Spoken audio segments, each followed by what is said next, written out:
I am here with my dear friend Buzz the Bee from Busy Bee Plumbing, Heating, and Air Conditioning. You are going to want to keep a close eye on the weather today, am I right? And let me tell you, it's time now for your local weather report, brought to you by Busy Bee Plumbing, Heating, and Air Conditioning. Let's buzz on over to the Main Street Media TV Weather Center. Today in Nashville, a slight chance of rain showers between 8 a.m. and 10 a.m. Then showers and thunderstorms between 10 a.m. and 4 p.m. Then a chance of showers and thunderstorms. Partly sunny, high near 85, with temperatures falling to around 80 in the afternoon. Thank you for that update. Tune in each day on Mornings on Main Street for an up-to-date weather report brought to you by Busy Bee Plumbing, Heating, and Air Conditioning. All of their contact information is below. Have a great day. Good morning, Stefanie. Good morning. I get hot tea.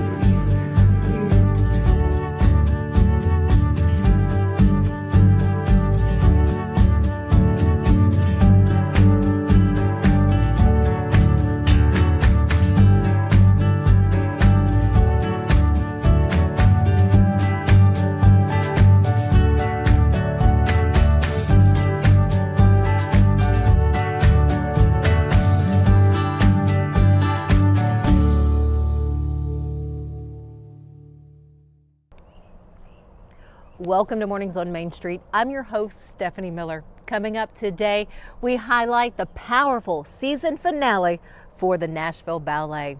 We also have details on the third annual J.R. Knight Memorial Race happening in Clarksville this weekend. But first, let's get a check of our headlines. This man, Christian Morano Hernandez of Springfield, is charged with criminal homicide and the stabbing death of a co-worker at a construction site in Clarksville. The two workers were involved in an argument that escalated, resulting in the stabbing. Construction at Beach and Hendersonville's football stadiums are on schedule to be finished by the 2025 season opener. The reason for the new stadiums dates back to 2023, when Beach, Hendersonville, Portland, and White House's stadiums were condemned or cordoned off. This came after Beach's visitor bleachers collapsed in August. Construction on a second roundabout is set to start today in Clarksville. The new roundabout will be going in at the intersection of Rollo Lane and Dunlop Lane.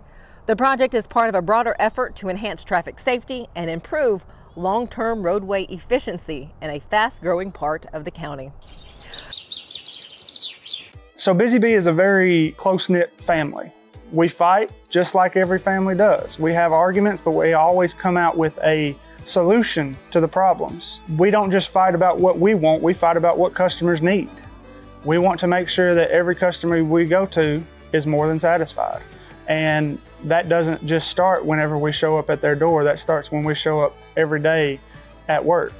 We want to make sure that we are serving our customers to the best of our ability. Step into the Lionel retail store at Opry Mills, Nashville, and you'll be captivated by all the magic of the 123-year history of Lionel trains.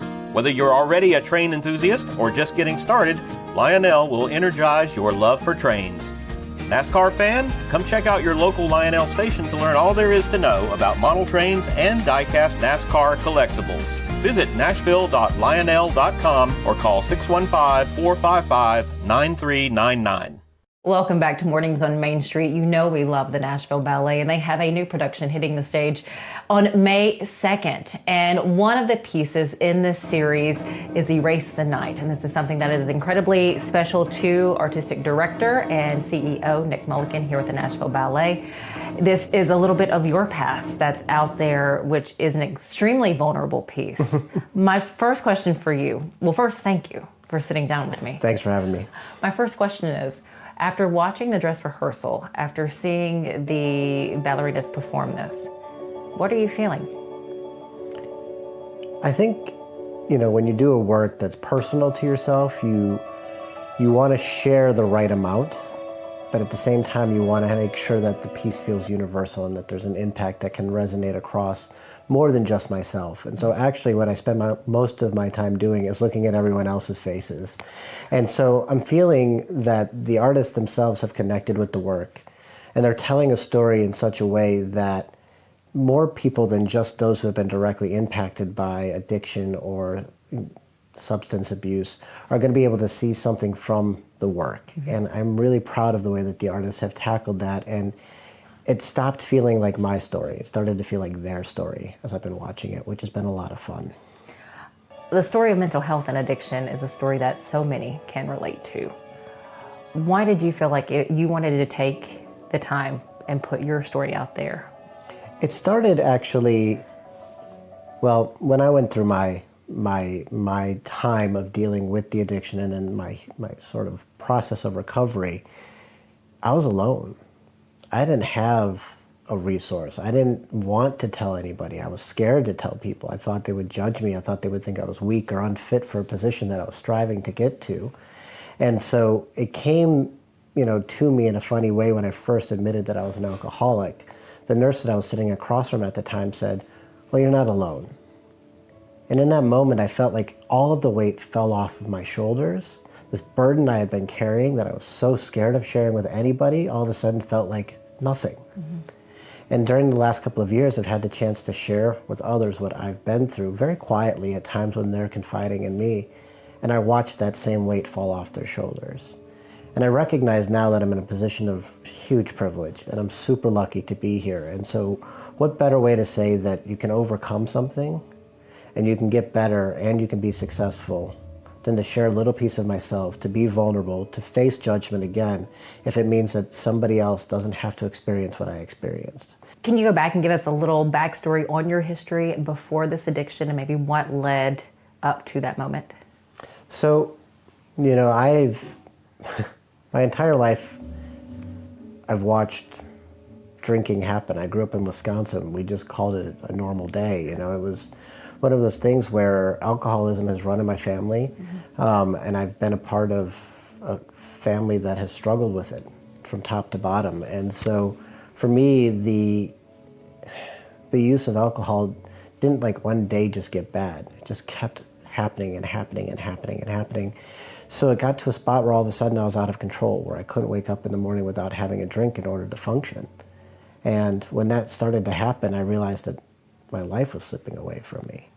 And, I have an ex-wife, an ex-fiance, multiple jobs that I lost. All of the things kind of happened and fell apart. I've been homeless. It's been a really challenging ride, and all of it kind of stemmed from the fact that it happened, that things spiraled out of control, and I needed to get help. What was the enough? What was that point where you said enough is enough? I was in my apartment in Silver Spring, Maryland. I was living with my ex-fiance. We were still living together because I couldn't afford to move out. And I was having massive panic attacks and shaking uncontrollably after not being able to eat food regularly. I had a massive stomach cramp. And I knew after 3 bouts of trying to quit that if I quit without help, I was going to go through another series of delirium tremens and would find myself hallucinating. I would hear voices. And so I knew I needed to get professional medical help. And finally, I just turned to her when we were in an apartment. I said, "I need help." And so she took me to the hospital. I didn't really plan on saying anything at that time. But when she took me there and the nurse looked at me, she said, "Is there anything else you have to tell me?" And that's when I told the story. She got me into help. I spent 5 days in a clinic that helped me to get properly detoxed. And then from there, did outpatient treatment for 25 days before I moved to Nashville. 25 days before you moved here? Yeah. So I've been sober for about 10 years, and I'm right at 10 years here in Nashville. Looking back, what a 10-year period. Yeah. How proud are you of you? I think every day that I wake up that I have the opportunity to get to do what I love, get to be a part of this organization and get to be a part of this community, I just count how lucky I am. I don't know how much pride I have in it. I think it's just feeling very fortunate to be here because it could have easily gone the other way. It is extremely powerful. You're a leading ballerina that, I guess, portrays you. Well, or a bit of you. Portrays a character that has similarities to my story. Why her and why female ballerina for that role? Well, the two women I selected to be the character for this are incredible artists. They have the ability to bring something special to the role, something that I think makes it come to life. I wanted to go with a woman in this particular instance because I felt the two women fit this particular role that we have in the company now. But the character's name is Sam, which is purposely androgynous, so that people have the recognition that it doesn't have to be male or female. This isn't something that affects just one gender or the other or any genders. It really is just something that affects all of us. And I wanted to make it as universal as possible. And I also felt, because of the personal connection to the story, that selecting a male to portray this could easily be seen as, this is what's happened to Nick, this is what's going on with Nick, this is about Nick. And it's not about me. In fact, it's the exact opposite. It's about everything that a community goes through and what an individual goes through and how that ripples out. Oh, you hit on just so many. I really hope you get the redemption at the end. And yes, and that too. And that was such a beautiful part. What do you want people to walk away after they see this? They're there in the audience. What do you want them to walk away with? I really do hope that they sit there and, you know, it's going to be in downtown Nashville. When you take a walk down downtown Nashville and you walk up 4th or 5th Avenue, you're going to look to your left, you're going to look to your right, and you're going to see a person who's struggling. It happens. And so instead of sitting there with judgment of character, wondering where they failed, or wondering how it is that life gets to that spot, maybe, just maybe there's a sense of empathy. Maybe there's a sense of we as a community need to do better. And if one person can walk out of the theater feeling that way, then that's the win. The bigger win would be if everybody felt that way, and then as a community we sort of went, how do we solve this? And start asking some of these very difficult questions that plague our community. Erase the Night is just one part of a series. What Yes. is the full series? Full series is called Attitude. It used to live in February for us. It's something that we bring back every year. What we're really excited about with the Attitude series is that it is a group of works that I think challenge our audiences to understand what they believe the language of ballet is. And so we have a wonderful piece from Jennifer Archibald. It's her third work with Nashville Ballet. It really focuses on 5 strong men in the cast. And so you get to watch how each one of them talk about or show through their dancing how they deal with what it means to be a man today. And I think it's a really powerful piece in that so many stereotypes exist, so many different thought processes about what it takes to be a man are there. And Jennifer, I think, has powerful movement, but exposes vulnerabilities that lie underneath the surface. And it's just a beautiful, beautiful work that also is really, really cool. The second piece is from Penny Saunders. It's called Sur la Fille, and Penny's work has a slickness, a coolness to it. It's got a little bit of sexiness to it. The way that the dancers move inside of it, you don't have a story necessarily, but you start to concoct one just because of the way that they're interacting with themselves. It's very Smooth Criminal, like you would imagine with Michael Jackson. That's May 2nd through the 4th at TPAC. Okay. 2nd through the 4th, we get a ticket. We get to see all 3 pieces. All 3 pieces, and for Race the Night, you'll get a live music element with 9-piece orchestra down in the pit, along with Courtney Marie Andrews singing live on stage. Oh, how incredible. What's up after this series? After this series, we get to take a little bit of a break. And then on May 4th, maybe May 5th, we're going to announce our full season, so stay tuned for that. Nick Mullikin, thank you so very much. Artistic Director and CEO for the Nashville Ballet. We always appreciate your time. Thanks so much for having me. You're very welcome. At Delta Dental of Tennessee, we know our success begins and ends with providing superior quality service, and that includes serving those who need it most. This year, we're celebrating 25 years of giving back to the community we call home. Delta Dental, along with our Smile 180 Foundation, supports Tennessee's dental colleges and oral health education, children's hospitals, free and reduced cost dental clinics, and other like-minded charities. Here's to the next 25 plus years of ensuring healthy smiles.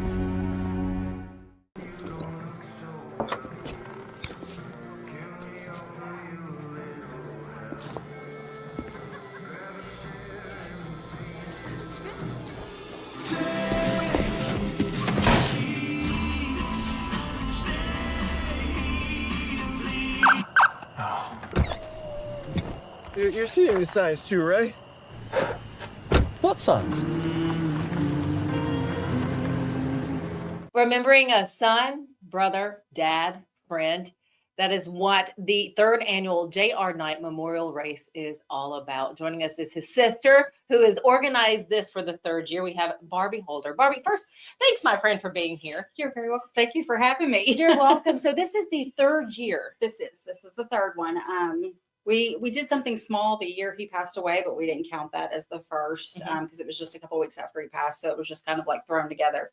So this is the third actual full-on event for him. And it is happening at the Clarksville Speedway. Yes. Why hold this? Why an event like this? Anybody who knew my brother, which our family, my dad started racing in 1979. Oh, wow. So my brother and I grew up at the racetrack, and nobody eat, sleep, breathe racing like my brother did. He was that guy that would drop his car off and go pick your car up so you could race. And so he just loved it. And he was very well known out there. Obviously our family will never forget him. And honestly, he has a lot of friends that won't either, but this is a way for us to do something. And at the time he passed, his son was just shy of, I got this wrong last year, just shy of 3 years old. Okay. It was right before his third birthday. So he doesn't have a whole lot of memories himself. You know, he knows who his dad is, obviously, but he doesn't have a lot of memories himself. And this is a way that he gets to come out to the track and live what his dad lived and see all the love for his dad. So it creates memories for him. So, you know, that alone makes it worth it. For my time in getting to know Barbie, I know you're close with your nephew. Yes. What is that evening? What does that do for him? Or what in the past 3 years has he learned, I guess, about his dad that he didn't know? So much. The first year, I don't think he truly understood. He was still really young. He didn't even make it to the end of the night the first year. He ended up going home early. Last year, though, the star of the show, thumbs up on the track with the winner after the race. He actually he goes on the track and presents the trophy and the check to the winner at the end of the night. He presents all the award money. He also carries the flag during the national anthem. Our sister sings the national anthem. And Blake rides on the back of a race car around the track carrying the flag during the national anthem. So he gets to do that at the beginning of the night. So, he's really the star of the show all night long. So, and, everybody knows him as JR's son. He's my brother's mini-me. Yeah. Now, how much are tickets? To get in the stands, it's $25. To get in the pits, because you obviously can go into the back where the cars are if you'd like. I believe it's $50, but you can check out the Clarksville Speedway website too and have it on there. But I believe it's $25 for the stands and $50 for the pits. We do kids giveaways, which, generally they don't have something special set up for the kids. We have a table set up at the entrance. Okay. We do 200 goodie bags, so like party bags. So every kid that comes in can stop at the table and get a goodie bag. That's and sweet. Then in intermission, we'll do giveaways. We've got 5 bikes, 2 scooters, $150 in gift cards that will give away big items at intermission.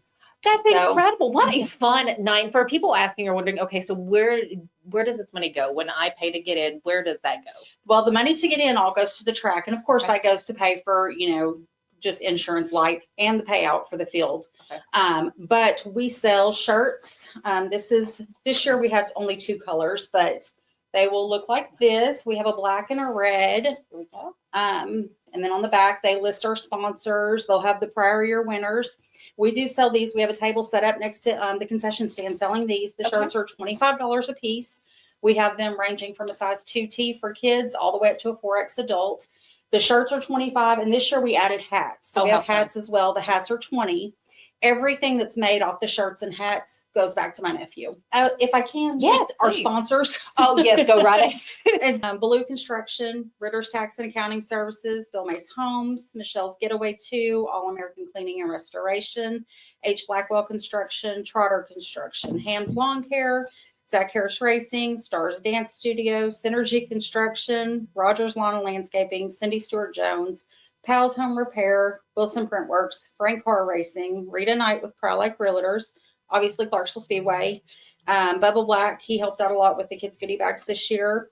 Bubba's About Broke podcast is a podcast that you can watch on Facebook, and we will be on there Monday night doing a show on it. And then Josh James Artwork, he always helps with like our flyers, and he's generally at the race and taking pictures for us. So, what time does it kick off? The gates actually open at 4, but hot laps and like on-track activity won't start till 6, and actual racing usually starts about 7:30, but you can get in as early as 4. Barbie, thank you so much. And we hope it is a great success. I can't wait to hear how it goes after the fact. Thank you for being here and sharing it with us here at Mornings on Main Street. Thank you so much for having us, and we hope we see you all there.